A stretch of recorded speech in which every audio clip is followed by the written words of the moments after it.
The Team Never Quit podcast is sponsored by Navy Federal Credit Union, and you can finance, buy, protect, and enjoy your auto purchase all through one convenient place. Learn more at NavyFederal.org/car buying.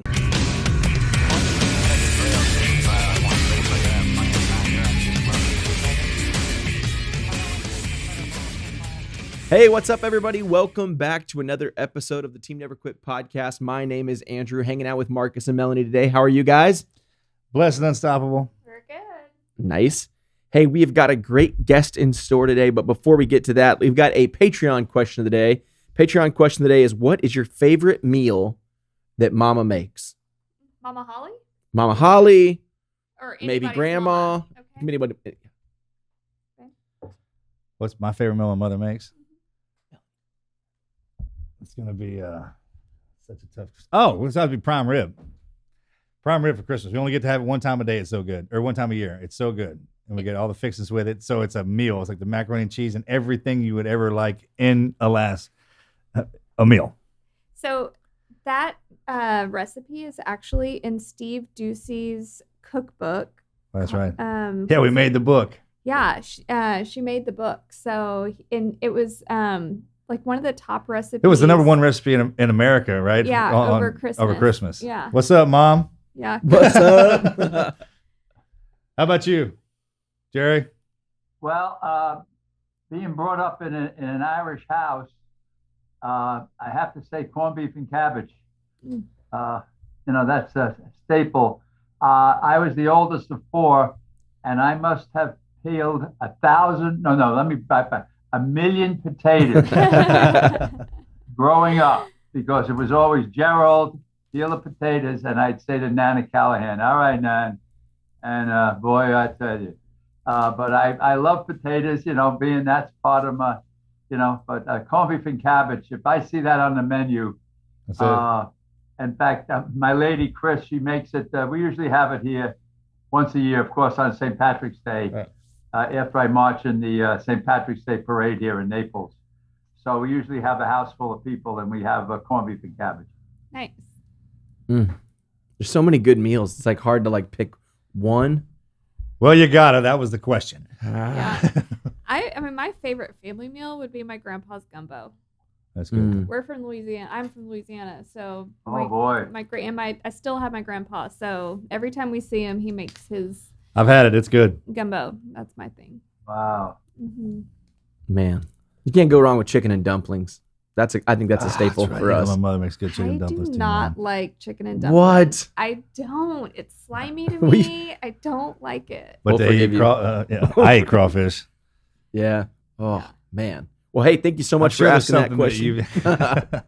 Yeah, good question. Yeah, great question. Join us at patreon.com/teamneverquit, where you can actually access some exclusive content. You get to ask your questions to our guests. There's some sweet swag, a challenge coin. If you want to join that community, you can head over to patreon.com/teamneverquit. We got a great guest in store today. GERALD Jerry Sanford is a retired FDNY firefighter who found a second career at North Naples Fire and Rescue in Naples, Florida.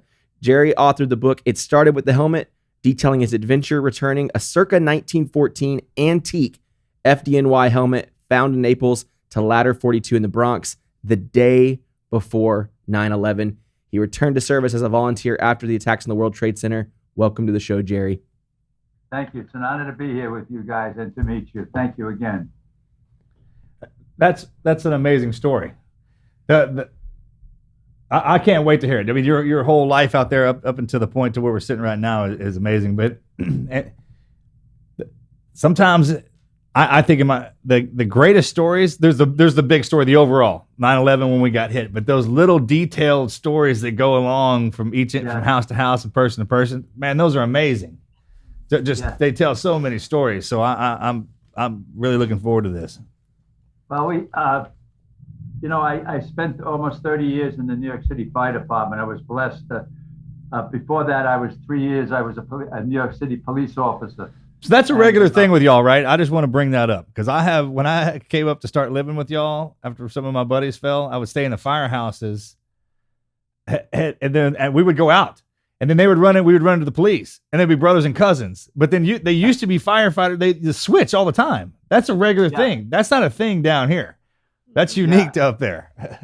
Yeah, it's mostly, Marcus, 95% of police officers switch over to the fire department. It's not the other way back. You know, it's a different job being a cop. You know, Sure. And I guess I was never meant to be a cop. The reason I was a police officer was in New York City, you take tests and you get on a list. So I took the police test. You get put on the civil service list. The same thing with the fire department. And the police called me first back in 1965. And I was old. I was 27 years old when I became a police officer. And mostly kids or young people get on at 21 or 22. I was 27. I was married. I had a son, and I had just bought a house. And I was one of the oldest rookies in the police academy. And here I went from a all-white Catholic Staten Island, New York, to an all-Jewish Puerto Rican precinct in Manhattan. Now, you talk about culture shock. You know, I didn't understand the language. I didn't understand the food. You know, it was, but it taught me. That was back in the '60s, and there were rough times back then. You know, the society was changing, and it also taught me negative things about how we treat each other. And I saw a lot of crap that I really was not part of Jerry. And I couldn't wait to leave the police department. And I was called in 1968. And I switched over and went from a cop to a firefighter. And it was like night and day. You know, we both have down jobs. You know, but the police department, you know, it's, you go on a family dispute. The wife's going to love you. The husband's going to hate you, or the opposite, right. You know, of that. Who likes to get locked up? Who likes to get a summons? You know, with the fire department, it had a whole different thing. You know, I love going to work. Probationary school was rough.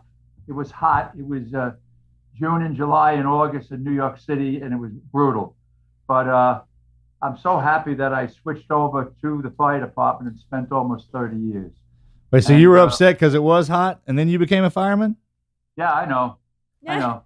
You go, I was just wondering if I heard that right. Go ahead. Yeah, I know. Everybody's running out of the building, and my stupid ass, I'm running into the building, you know. But it was a great changeover, and I've never looked back in the decision that I made. But just a funny story about when we handed out our assignments. I look up on the board and I see ladder 23. So I'm kind of naive. I don't know too much. I said, "Oh, that's not bad. I'm going to be at a firehouse on 23rd Street in Manhattan." So that we're asking, "Oh, where'd you go? Where'd you go?" So when the instructor found out, I thought that I was going to ladder 23 on 23rd Street. He started laughing. He said, "Hey, kid, you're going to Harlem, 139th Street and Amsterdam Avenue." So I was like, and of course everybody broke my you-know-whats because I thought I was going to Manhattan, but I passed a lot of firehouses from Staten Island to Harlem. That's a long way. You know, it was quite a trip. But anyway, that was my start in the fire service in 1968. That's awesome. So how long, as you go through you went through it back then in the 60s, you made reference, you were a police officer and the times were different. We're kind of in some times right now, a transition again, right? Yes. The similarities how are they different? Well, they're really not, you know, it changed back then. I tell you, and when I got there in '68 in Harlem, a firehouse was like a beacon, a haven. The doors went up. You went out on a run. You left your shoes right on the floor. Nobody came in and stole anything or anything. It was, you needed a Band-Aid. You had to be, you know, you were injured. You needed air in your tires. Somebody was chasing you, and that was we really took care of the community then. But then we heard they were starting to take things from the firehouse. And that's when, and back in those days, none of the fire engines were covered. They were all open. And then we'd hear about different stuff being thrown at us, thrown at the firefighters, shoes taken. So society was changing back in the 60s and 70s. And but it got better.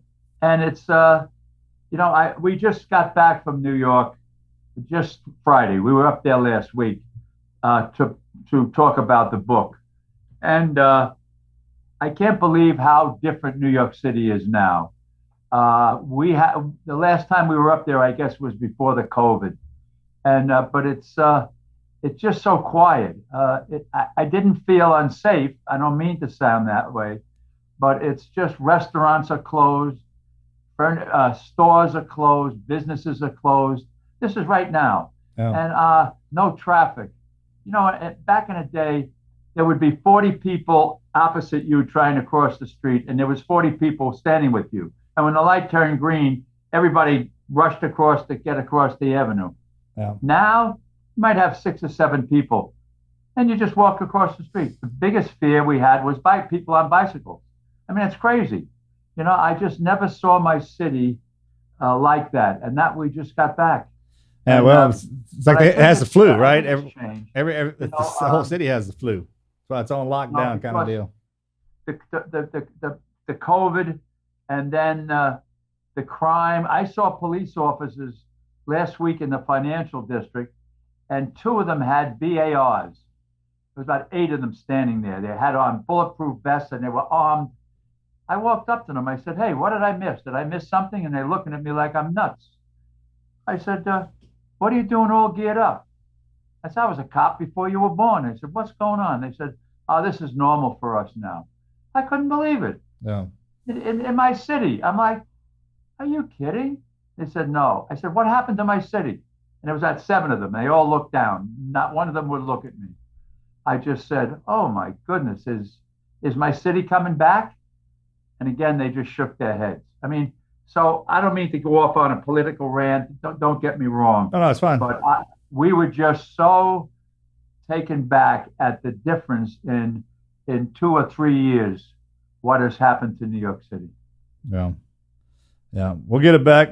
They'll come back stronger. We always do. Let's get into the book, how this all started.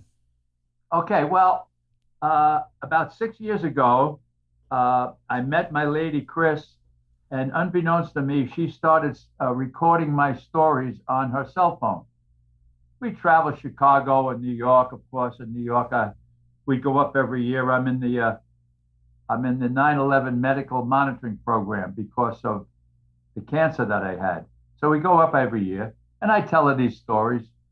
So finally, this past January, she said to me, "If you can be quiet for a little while," because I'm kind of a loud guy. I'm from New York, And she said, I want to concentrate and finish something. Well, she put together 12,000 words, Marcus, and she wrote this book.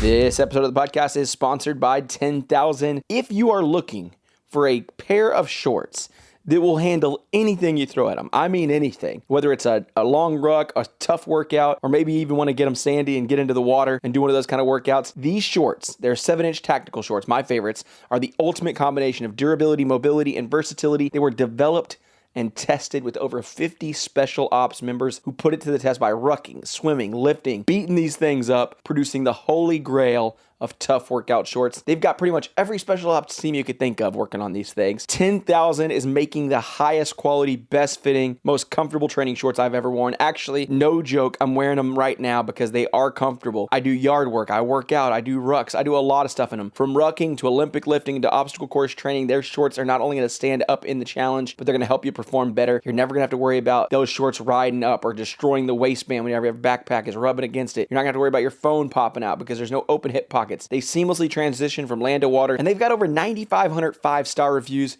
That should tell you something. Free shipping and returns, lifetime guarantee, and they're going to hook you guys up. 10,000 is offering you guys, our listeners, 15% off your purchase. All you guys have to do is go to 10,000.com 10,000.cc. Enter our code TNQ. You're going to receive 15% off your purchase. That is 10,000.cc. Enter our code TNQ. They are an incredible team over there. They have amazing products. You're certainly going to want to check them out.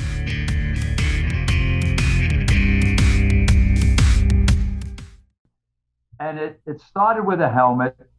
When I retired in 1997 from the fire department in New York, I came down here 3 years later, and then in May of 2000, I got a job.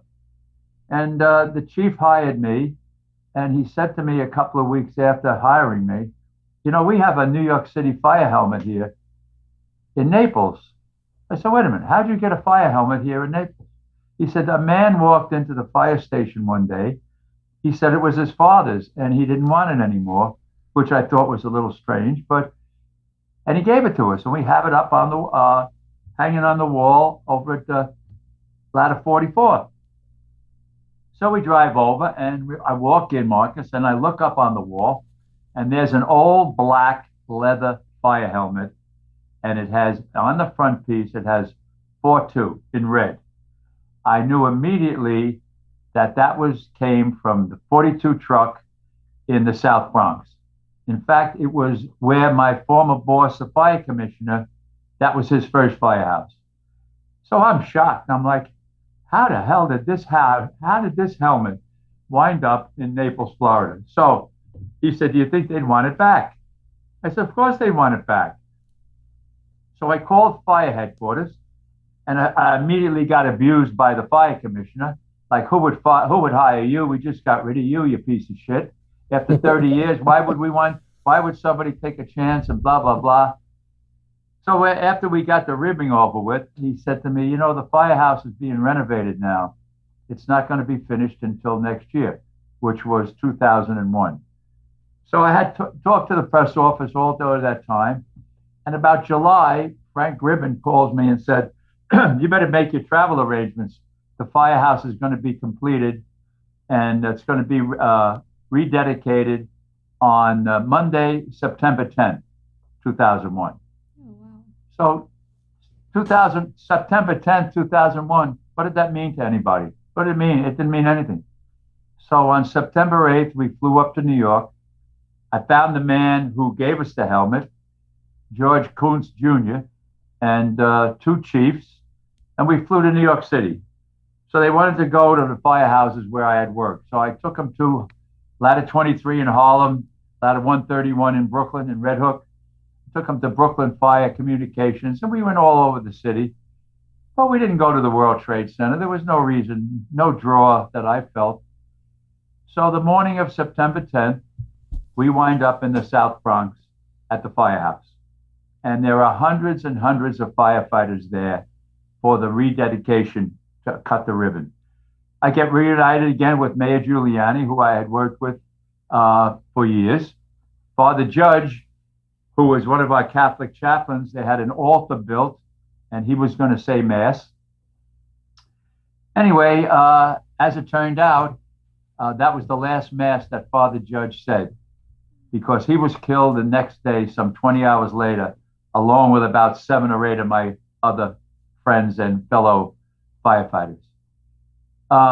Looking back at it now, it was just, how could that have happened? So after the presentation, we went back to LaGuardia Airport, and we checked in our luggage, and we were supposed to fly back that night of September 10th back to Naples. But a storm hit New York City that nobody remembers, but I do. It closed all 3 New York City airports, LaGuardia, JFK, and Newark. Yeah, that's got a precursor, right? Pardon me? That's how you knew something was coming in. Oh, boy. So the next morning, we went to my daughter's in Riverdale. We got back to the airport at 5:30 in the morning, and at 6:30, we flew out 2 hours before the attacks from LaGuardia Airport. It was a beautiful blue sky, and I thought about this years later. You know, I could have been on one of those hijacked planes. You know, I mean, it just was one of those. It didn't happen. But anyway, so now we're changing planes in in Pittsburgh, and I get called to a television set, and they're screaming my name, and I go down, and that's when I look up, and I see that a plane had crashed into one of the towers. I walk back to the gate, and the captain's standing outside. That's when everybody, the crew, used to stand outside the plane. And we get on the plane. 10 minutes later, we backed out, back in. The pilot threw us all off the plane. And it was pandemonium in Pittsburgh Airport, people running around screaming. So then we all got online. We rented a car eventually. But we had no idea that a second plane had hit the second tower. We didn't know anything about Shanksville or the Pentagon because we were just listening to the radio. And in the car, we heard that the towers had collapsed, and we stopped at a rest area, and we went rushing in, and that was the first time I saw that terrible cloud that was drifting across from New York. So that kind of sums it all up, what the book is about. There's a little bit more in it, but that's kind of what happened to me around 9/11. I went back about a week later, and I helped and stayed up there till almost the end of October. You helped with the rescue? Actually, I went back into the press office. My last 9 years in the fire department, I was in the press office, and I retired as the press secretary to the fire commissioner. So I would have went down to the pile and helped dig with my brothers, looking for survivors. But I felt I could help the job better by doing what I knew best, and that was talking to the media.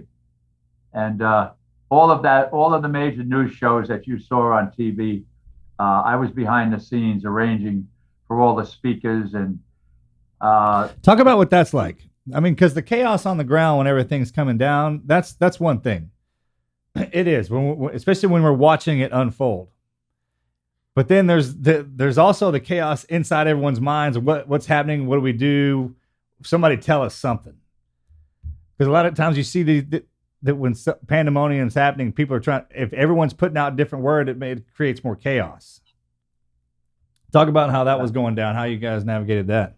Well, it was very difficult. You know, everybody, especially the media, they wanted to go into a firehouse and talk to a fireman or a widow or someone, and I could go in there and grieve and cry with the firefighters because that was my job.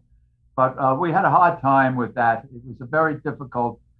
Plus we lost 343 firefighters, and they were from all ranks, firemen, lieutenant captains, all the way up. And it was very hard to replace all those men. You know, with all those years of experience gone. But to what Mel had asked about. How did we deal with that? It was just we just did it. You know, it was a tough time to fill those voids, and towards the end, I went to the fire commissioner and I said to him towards the end of October, I said, Tommy, I'm done. I'm burnt out. I can't do this anymore. I can't go to any more funerals. I can't go to any more wakes. As Mel mentioned, looking for survivors. Unfortunately, we were looking for survivors, I guess, the first 10, 12 days. But then after that, it got to be a recovery operation where we were just looking for parts of bodies, and that was the most difficult part.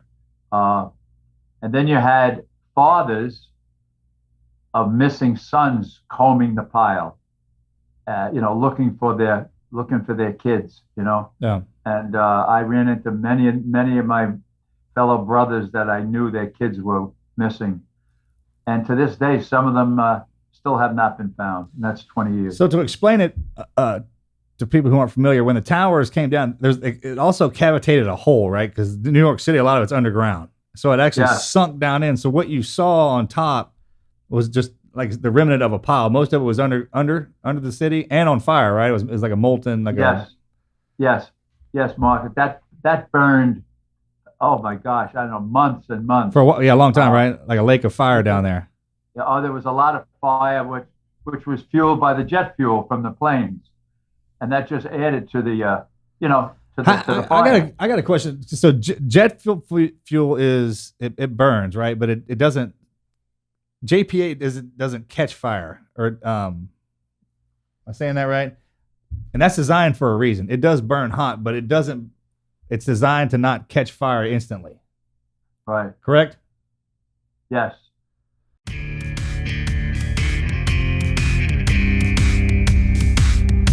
Let's take a second to thank our sponsors over at Fight Camp. If you are tired of doing the same workout in the gym every single day, or maybe you go to the gym and you have no idea what you're doing, or maybe you're not working out at all, Fight Camp is going to give you a great workout. It's going to bring the boxing and kickboxing gym right to your house. They're going to give you full body workouts that you'll actually look forward to, and even a freestanding punching bag that can take your hardest hits. Mine is set up in the garage, and I've got my niece who comes over every couple days and says, hey, Uncle Andrew, can I use your fight bag? And I'm like, yeah, absolutely. So Fight Camp, what's great about it is made for beginners to experienced boxers. No matter where you're at, if you want to box from home, you can take several different paths that are going to teach you the skills along the way, paired with those workouts to reinforce your new learning. And it comes with all the gear you need at home, so you don't have to worry about getting anything else because it's got everything you need. It's even got their unique punch tracking sensors that are going to challenge you to hit minimum amount of punches each round, and they're going to allow you to track your boxing and kickboxing journeys so you can see all the progress you're making. And it is great for kids, and that is because there is no heavy weights, there's no spinning wheels. As soon as most people get their Fight Camp bag, the kids are the first ones to use it. Like I said, my niece loves using it, and their technology is incredible. You can measure your speed, your volume, your output, so you can follow your progress, push yourself. You can even compete on the community leaderboard and challenge others, or even do you versus you on their new versus mode, which I absolutely love. Fight Camp has been an incredible way for me to kind of get out of my normal habits, my normal routines, get a good workout in that's a lot of fun. They're going to take care of you guys. So, but when it does, it burns for a long time. And down underneath the catacombs in the old city, all those ruins, I mean, it was just like a kindling for a perfect fire, right? Yes, it was. It took, I don't know how many millions of gallons of water to extinguish the fires. And it just went on. And unfortunately, the government officials said that the question was asked, do we need a mask or something down there? And they said, I'm not even going to mention the names of these officials. Oh, yeah, it's fine.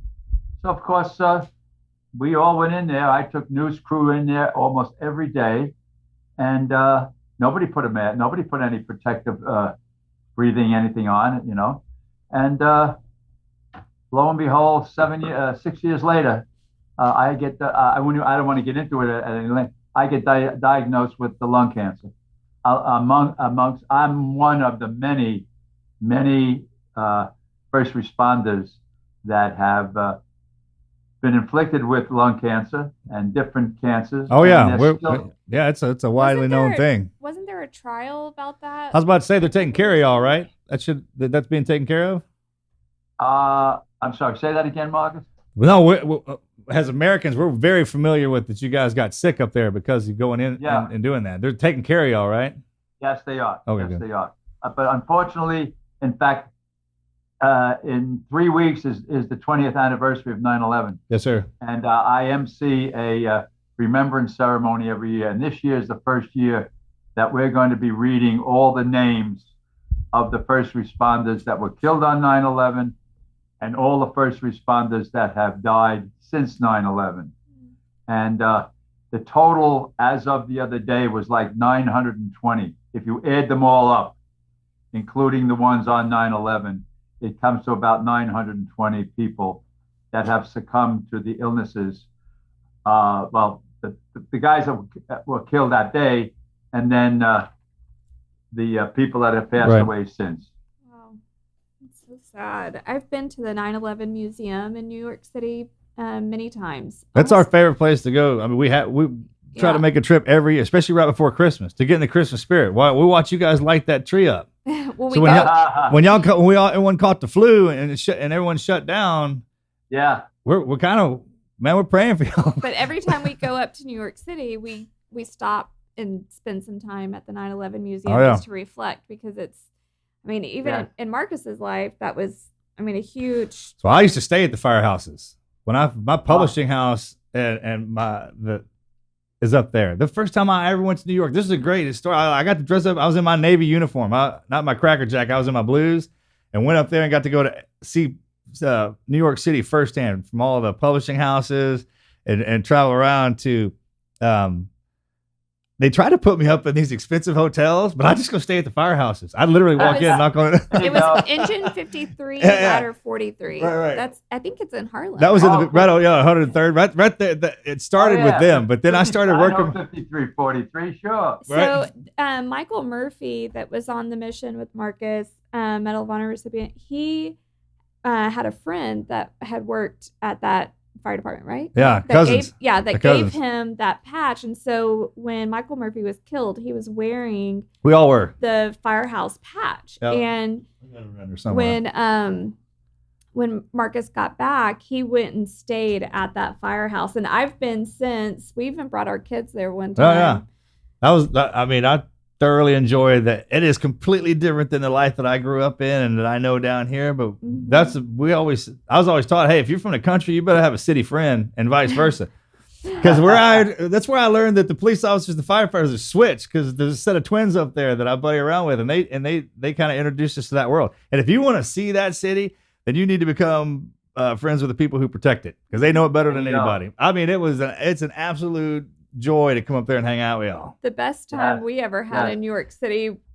We even had Marcus's mom and my grandma with us. But everybody up there. We had a big group, and some of the police officers took us around New York City and showed us time of our life, the city from their perspective. You can't have a better party. You can't throw a better party. Pay for a place to go eat at better. Than what they'll show you. The firehouse is the best. That hands down. I don't care who you are, how much money you got. If you're king somewhere, if you don't roll like that, then you've never seen that city. That's right. We were just up last week promoting the book, and actually, we went up there. We went back to 42 where the helmet is. Now it's been 20 years, Marcus, since I gave them the helmet back. Yes, sir. And about 3 weeks ago, Chris said to me, hey, why don't we go to 42? I said, yeah, why don't we go to 42? So I make a phone call, and the house watchman, he answers the phone, and his name is Scooter Rizzuto. Now, if you know that's fantastic. The New York Yankees, who I hated all my life, incidentally. Anyway. That's hilarious. I said, what's your name? He says, Scooter Rizzuto. I said, are you kidding? Anyway. We instantly, as you know, Marcus, we connected. Right. Fireman to fireman. Didn't matter. I said, hey, Scooter, you know that helmet that you have in the kitchen? He says, yeah. I said, well, I brought it back 20 years ago. Oh, my God. Yeah. Anyway, so we just went up, and we went to Ladder 42, Engine 73, last Wednesday. And we were welcomed in like we were the king, and you know what I mean? Oh, yeah, absolutely. You know what I mean? Retired men that I hadn't seen in years came back. We had about 25 to 30 people for lunch. They had to bring in extra tables and chairs and everything.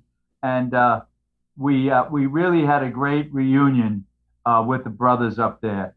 And in fact, CBS TV reporter came up, and she did a great interview with me about the whole story, about the helmet. And it was great being back. Of course, being back in the city, being back in a firehouse, was just incredible. Then we stopped at Ladder 131 in Brooklyn, where I had spent many years. And I called them, and we went down there. And again, we were greeted warmly, talking about the old days. And I was there in the 70s. I said I was here before you guys were born. That was a long time ago, but we had a great time up in New York, and we're looking forward to going back up again. It was just kind of we did a whole bunch of stuff with the book, and so that's where we are. So we're back now in Naples, and looking forward to 9/11, not looking forward to it. That's really not the words, but you know where I'm. Sure, you know yes, sir, absolutely, 100%. You know, we're having a beautiful remembrance down here, inside in the gymnasium of Naples High School, because outside it's going to be 120 degrees down here. Yeah, but you're in Florida. Really put a lot of people in the Freedom Park. I built just a sidebar. I helped build a Freedom Memorial here in Naples. I raised $2 million. It took almost 20 years to build it, and it's here. It's one of the most beautiful memorials in the country. So but it's on a very small piece of property, so we couldn't put a whole lot of people there and have this memorial. But anyway, that's where we're up doing now, Marcus. I'm very happy to be. I always think about anytime we go. I was just recently in a firehouse visiting, and if an amazing thing would be to have a captain's log that had literally every story that came in from the firehouse. You could get on like a secure side and just read that whole after action report of the guys telling the stories, because it is the job, but it's also the type of guy that goes into it. And when I talked to him, I was like, hey, look, we're the same. We from the same cloth, like the fire. The enemy we fight, man, when we're in our uniform, but we can look at it and talk to it. Y'all can't do that. Y'all are armed up with the most powerful weapon we have down here, water. It's your sword, right? You run into that most everybody else is hauling ass the other way. But the funniest stories come out of when a firefighter gets his ass caught on fire, man, and goes in there to do that.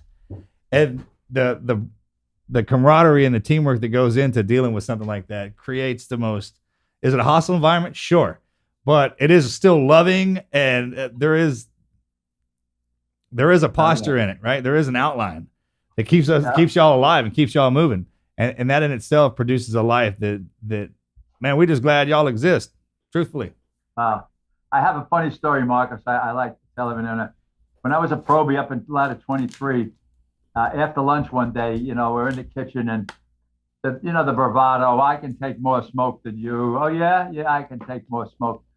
So two guys, I think it was Quigley and Bill Dumas, two big, giant men, truckies. And so they got a pail, they got some paper and a couple of rags, and they set the pail on fire. So outside on the apparatus floor was this little room, and all it had in was a toilet, a bowl. That was it. So it was so small, you're lucky you got in it. Right. But these two gorillas get in it, and with the pail. And this thing is smoking like crazy. So they close the door, and somebody grabs a nail and a hammer, and we nail the door closed.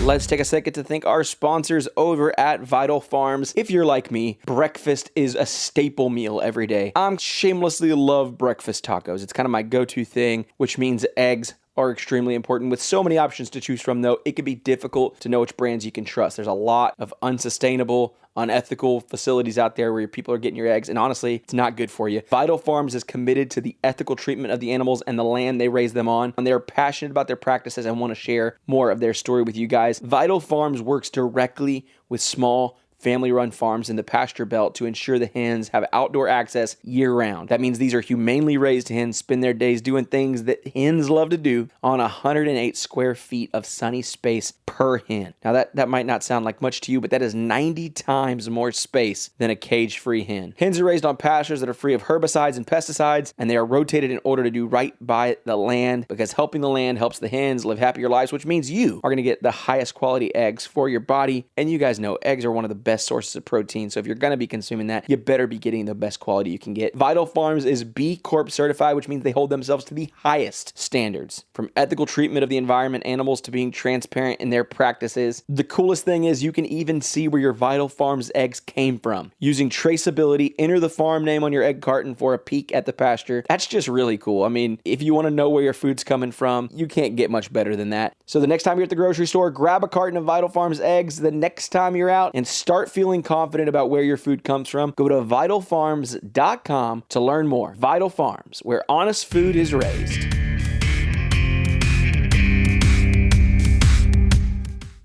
And the smoke market, I'm laughing now. I'm there, That's awesome. Coming out of the eaves, under the door, around the thing, and now they're banging on the door, you know? So I don't know how long we left them in there, but we pulled out the nail and they come falling out. These two huge men are now on the ground, rolling around. You know, they're trying to get their next breath. So now we disappear. We were out of there because they're going to kick the shit out of us. I mean, they're going to just nail us. So that was a very funny story that I kind of pass on. That happened a long time ago. But that's the brotherhood. Yeah, that's what I'm talking about. Those kind of stories that happen, man. Those are priceless. That's mild compared to some of the things I don't know if you could do it now. Okay, I'm talking about in the war years back when we thought nothing of it. I mean, we went to a lot of fires. A lot of fires with convoys when we had looting and blackouts and rioting and all. And they were dangerous times. They really were. And I don't think our cities will ever get back to that again. I hope and pray they don't. You know. So. We'll get better. We learn. Yeah. We do. I mean, it's like taking a trip down the memory lane. Also brings back a lot of that stuff, but it's we always learn from it. So with 9/11 coming up and it being the 20-year anniversary in Afghanistan and the way that it is right now, with the Taliban being in control again, what are your feelings on just the state of America right now and with the anniversary coming up? Well, it's in 3 short weeks, everything has kind of changed, with the Taliban moving in as quickly as they did. And it was like we were sitting there sitting on our hands, like, what the hell is going on here? What happened to our leadership? How did they come into a country that I thought that we had great allies with the Afghan army? Mm-hmm. And how did the situation deteriorate, so quickly? Where now we're flying planes in and out, trying just to get the Americans out, and the people that helped us all those years, all those Afghans. Now, to answer your question, Meg, I'm a little. It's like letting a fox back into the hen house again, and we have to get back to where we were, on the day after, on September 12th, 2001. All the United States, we were one neighborhood. I remember that. I remember that.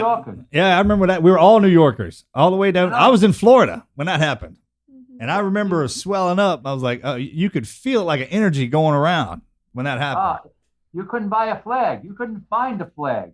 I mean, they were all, I remember this distinctly. And when we were one neighborhood, everybody was together. And when I would go to the pile, I hated that word pile, or the pit. When I would go there and take the news crew along West Street, there were hundreds and hundreds of people, Americans, standing there shouting USA, USA, and thank you with signs. And they were strangers, but we were together. Mm-hmm. I was a first responder taking these film crews into the site, and I'll never forget that. I could go there, Marcus, at 2 o'clock in the morning, 4 o'clock in the morning. Didn't matter the weather down there. These people were out there cheering us on, and we have to remember that. I mean, that's what's gonna, I'm just afraid that the Taliban or something is gonna really be bad of them. What they did. They took over Afghanistan for 20 years. What about if I had a son or a daughter that was killed over there? How would I feel now? Yeah. That we just up and left? What was the sacrifice? What did my kids do over there? For what? I mean, that's I deal with a lot of veterans over here in organizations, and a lot of Afghan and Iraqi veterans that come back. I can't even imagine what they must think now, you know. And they come back with PTSD. They come back all, and I don't have to tell you, the suicide rate is just, oh my God. I'm on this social media at night with Chris called TikTok, TikTok. I call it TikTok, right. But I get calls. We hear from these young firefighters that have PTSD, and I message them on the side and I ask them to call me, and I've spoken to a few of them, and I guess my message to them is there's help out there. Don't do anything rational. Call me. I might not have the answers for you, but all these departments now have HR. They have HR departments. They have help for you. So even if let's say you have a call today and there's a drowning and you lose a child, and you go back to the firehouse, you take your gear off, and then you go home. Talk to somebody. A lot of these departments have these teams that come in that will talk to you about what you just saw. Dispatches too.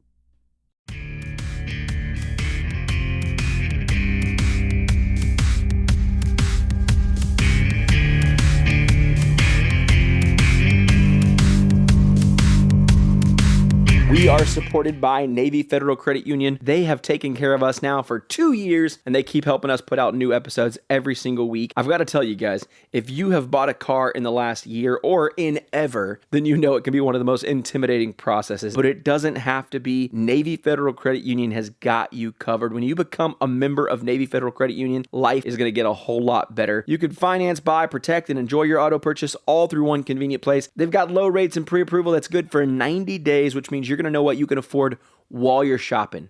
You're not going to be getting fooled by some crazy salesperson. You're going to know exactly what you need. You can save thousands off your MSRP with Navy Federal's car buying service powered by TrueCar, and you're going to get exclusive member savings with Carfax, Geico, even SiriusXM. And there's always 24/7 service representatives available to answer any of your questions. If you're looking to get a new car, then you need to check out Navy Federal. Learn more at NavyFederal.org/car buying. Credit and collateral subject to approval. Your actual savings off MSRP may vary. Navy Federal Credit Union is federally insured by NCUA. Especially dispatchers, they're, and the PD and the cops and it's a different, life is so different now, and we have to adapt to it, and we have to do our best. And I tell them, keep your head in there and talk to somebody. Don't do anything drastic. This is not the 1940s. This is 2021. And a lot of your departments have mental health for you to help you out there. I don't mean to go off on a tangent, but no, you're not. You're fine. Yeah. It's tough. It's tough. I don't know now being a police officer. I mean, they're resigning from these cities. They're cutting back. They want to cut back funding for the cops. I mean, it's unheard of, Marcus. Unheard of. What is But meanwhile, all these politicians have their own private security. I mean, what's going on? That's crazy. Well, everyone's seeing what's going on. Yeah, it's being exposed. Yeah, I mean, we don't even have to get on and say anything. It's on. It's like you can sit there and watch it. I mean, going down on video, live. They're collapsing themselves. Yeah, the evil will always be exposed in the end. Yeah, it's coming back around. And all it takes is one shift like that. It's already happened, actually. So is when people are kind of like painted, because we talked about this yesterday. There's a difference between looking at something, seeing something, and watching it. Mm. And Yes. when our focus is shifted to something else, and we can still see it in our gaze, but that doesn't mean that we're watching it and looking at it. Well, now we are. I was like, everybody shift their focus right back around onto the leadership. When we were dealing with stuff else, this was the one thing that got everyone's attention. Yeah, and where are they? What are they doing? And then this is when you see the point now when all them people who bark like they've been doing on TV when the rubber meets the road, when it gets hard, they're not there. No, they're the ones that roll out. So if you didn't know that, then people weren't really paying attention in life, but that's how people are. Those people who bark, talk about ugly things, talk down to people and stuff like that, as soon as they get smacked across the face, man, they're out of there. And they're not saying nothing. No. That's right. I mean, that's just life. Life is its own thing. It's designed to do that to you, especially if you're not acting right. I can't even begin to explain the similarities between the leaders, like the politicians are in right now. They're the ones that came in after Vietnam. They've been in it this whole time. Yeah. They started and ended with the same thing. That helicopter coming in and out of there. Oh boy. Yes. I mean, you can't. I didn't make that up. I'm not trying to pick on anybody or talk smack. That's how it is. Yeah. I mean, and Marcus's dad fought in Vietnam, and then Marcus fought in the Iraq and Afghanistan wars, and it's like, it really is history just repeating itself. We know what we're looking at. We didn't die, and we can see it. Now it used to be we get separated in the intelligence or the media wasn't out there, man. But now it's like everyone's the media. They're telling you what's going on. You don't have to go to one channel. Just tune in. And when you see it coming back around and you see it repeating itself, enough of us are watching it to where we can shift it now. We'll change it. It can't creep up on us, right? Yes. Well, thank you for sharing your story. I can listen to you all day. I thoroughly think that y'all should write a book. I think all the firefighters, there should be like a captain's log where civilians can just log in and read. Now, I understand the point that the whole reason you get the stories is because you went through the stuff to get them, right? You have to earn that right to hear them every day. So I know that book will never exist. The same thing like the SEALs. You just won't. It's our right to understand those stories because we're the ones that live in that hell. And you know what I mean? Absolutely. So thank you for everything that you've done. I seriously, from the bottom of my heart, the firefighters, especially up in New York City, just everywhere, man. You guys, and girls, excuse me, y'all are something. We have a lot of respect for all of y'all. How can we support you and our listeners support you and find your book? Well, you can get it on Amazon, and I think Barnes and Noble has it also. And it started with a helmet. And again, we were on this crazy thing at night. There's a TikTok. Here I am, 83 years old, and my lady says, we're the oldest two people on TikTok. It's all for the young people. But it's amazing. Each night we're on from 7 to 8, and we get responses from all over the world, Marcus. I would never have thought that this medium would include. For instance, the week before last, a young man, he said, I'm a seaman in His Majesty's Navy. I'm on an aircraft carrier in the middle of the Indian Ocean. And I almost fell off the chair. And he said to me, there's 150 sailors sitting in an area on the ship with a huge television screen. And we're listening to you for guidance. Yeah. Can you imagine? So it's, I talk to them, Antarctica, Africa, the UK, all over the world. And I've advised, like I said before, I've advised some of them about PTSD, about getting help and all. But it's just an amazing phenomenon, this TikTok. And I ask your listeners to tune in at night. We talk about the fire department and where I worked and different stories. Not too many stories, but just try to, what the thing I point out is we have to be nice to each other.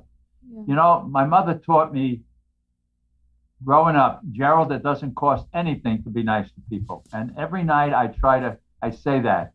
And because sometimes out there, people, society's changed. I hope it's that the pendulum is going back.